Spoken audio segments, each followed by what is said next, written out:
One more സെറ്റിലെ mains ആണ്. Excellent one more, outstanding one more, immediate one more.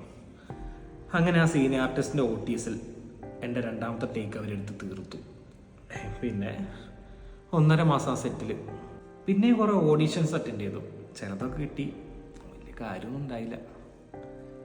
പാഷനേറ്റഡ് ആക്ടേഴ്സിൻ്റെ ഒരു പ്രത്യേകത എന്താ അറിയോ?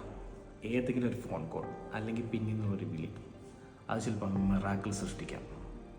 അങ്ങനെ ഓഡിഷൻ വഴി കിട്ടിയ ഒരു പടത്തിൽ ലീഡ് റോൾ ചെയ്തു. അധികം വിജയമൊന്നും ഉണ്ടായില്ല പടത്തിന്. പക്ഷേ സിനിമയാണല്ലോ, തിയേറ്ററിൽ ഇറങ്ങിയാണല്ലോ, ലീഡ് റോളാണല്ലോ, അതുകൊണ്ട് ആ പടം എന്നും ഇവിടെ ഉണ്ടാവും.